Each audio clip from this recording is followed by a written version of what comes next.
Good afternoon, everyone. Today we are here with Ms. Ndle-Amolo. She is a Swiss Parliamentarian and the founder of the European Minority Parliamentary Caucus. Ms. Ndle-Amolo, would you like to tell us a bit about the caucus and the purpose behind it? Yes. First of all, thank you very much for this opportunity to talk to you. It was really nice to have you also in our session today on gender-based violence against women and girls in parliamentary office and in public office.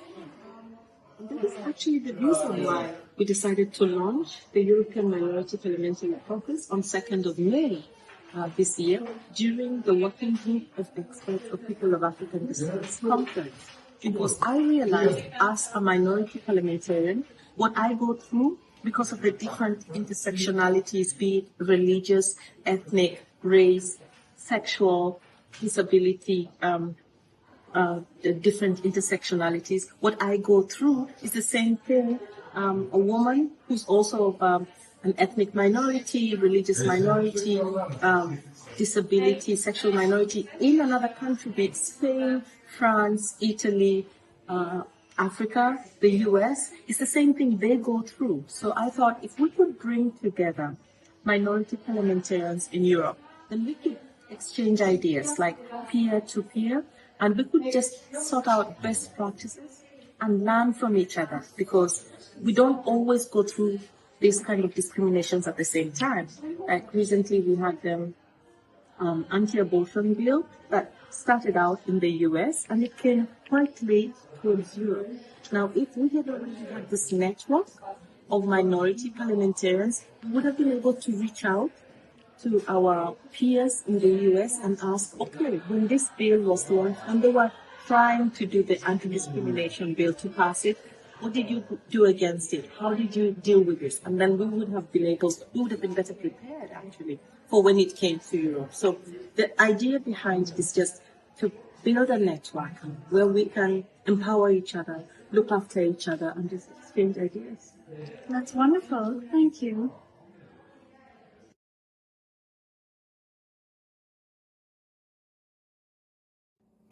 To tackle social political stereotypes faced by women, especially women of color, several actions need to be taken.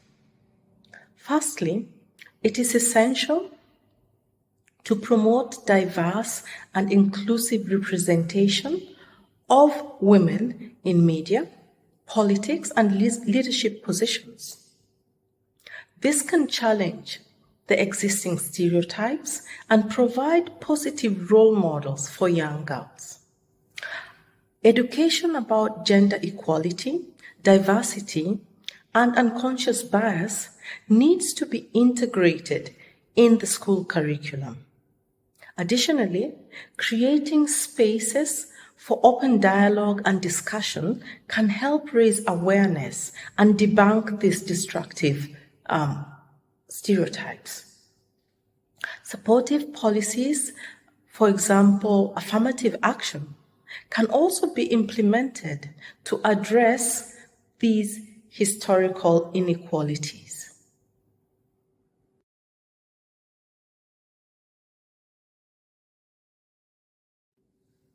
Now, on the question of the harmful stereotypes and combating them, I do not believe that the sole responsibility of combating these harmful stereotypes should lie solely on the shoulders of women, especially women of color. Yes, it is essential to acknowledge their experience and their expertise, but the responsibility should not lie solely on their shoulders, because most of these harmful stereotypes were forced upon us during the colonial era, especially, and they were perpetuated and carried on repeatedly by the patriarchy. So it is essential to involve, and it is crucial to involve the men and also people from diverse backgrounds, different genders, and it's essential to bring them in and involve them in the educational and advocacy efforts. Creating inclusive spaces where multiple voices can be heard and supporting initiatives that encourage men's involvement in combating these harmful stereotypes are necessary steps towards shared responsibility. There are various solutions to addressing the cultural and religious reasons that limit women's engagement in the social and political life and burden them with unpaid domestic work, which requires really a multifaceted approach. First and foremost, promoting and ensuring access to equal education for young girls is crucial and vital. This can challenge the traditional norms and empower women to participate in public and political life. Communities, religious leaders, and institutions should be involved in promoting gender equality and debunking these harmful interpretations. Governments can also implement policies that support work-life balance, such as affordable childcare, parental leave for both parents, the mother and the father of the child, and shared household responsibilities. This could go a long way to helping women get involved, more actively involved in political and public life. Yes, I strongly believe that cooperation and collaboration between communities that have shared struggles can go a long way, can be an effective way to bring about change. Because what I go through as a woman of color in public office, in political office, is the same thing that a woman of color or a woman of a marginalized community in another country, in the Asian continent would go through. It's the same thing that a woman of color or a woman of a marginalized community would go through in Latin America. So shared collaborations, building coalitions and alliances that amplify voices, shared resources, knowledge, and strengthen advocacy efforts can go a long way to helping amplify these voices. By working together, communities can challenge systemic inequalities and push for comprehensive policy reforms that benefit all groups facing these discriminations.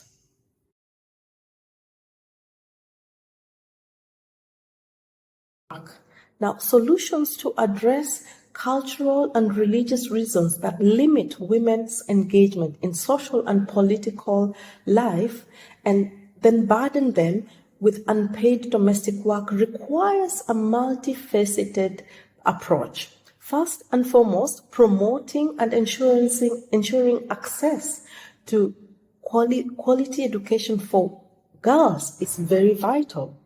This can challenge the traditional norms and empower women to participate in public and political life.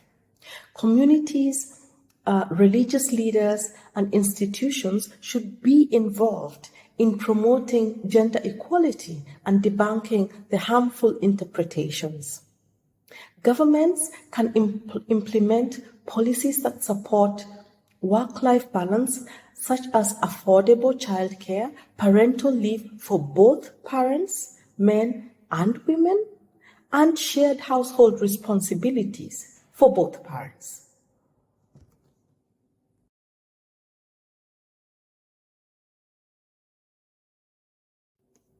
Yes, I solely believe in cooperation and collaboration between communities with shared struggles. And this can be a really effective way to bring about change, because what I go through here as a woman of color in political office is the same thing a woman of color or a woman who belongs to the marginalized community goes through, for example, in Latin America, goes through, for example, in the UK, in Ireland, in Poland. It's the same struggle. So I do believe that communities, be it a religious minority, be it an ethnic minority, be it a linguistic minority, be it a sexual orientation minority, these communities with the same shared struggles should come together, and this would be an effective way to bring about change. Building coalitions and alliances can amplify these marginalized voices, sharing resources, knowledge, and strengthen the advocacy efforts of these marginalized voices. So by working together, communities can challenge the systemic inequalities and push for comprehensive policy reforms that benefit all groups facing discrimination. Yes, that would be definitely a way to push for change.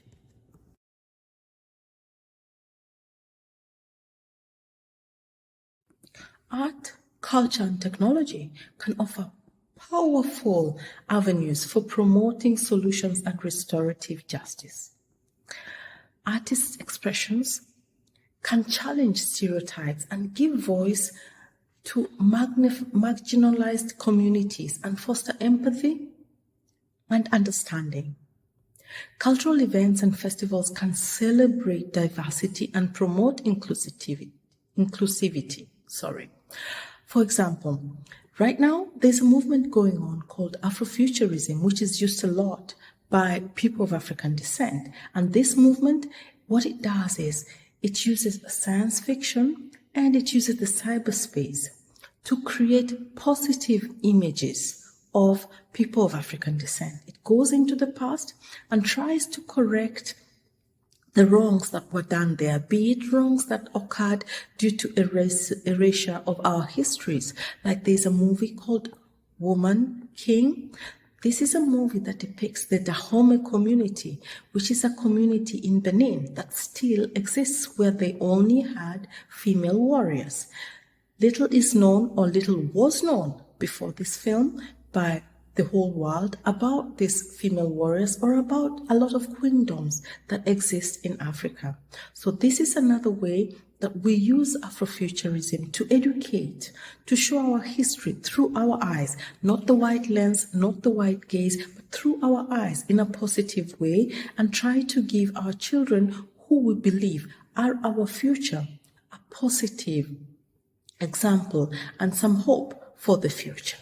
So technology can provide platforms for sharing stories, experiences, creating online communities, and organizing grassroots movements. It can also be used to utilizing these mediums. Society can collectively work together to dismantle the harmful stereotypes and achieve justice and equality.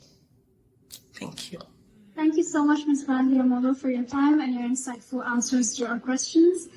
We hope to see more tangible progress and change in the field of women's rights and human rights for all.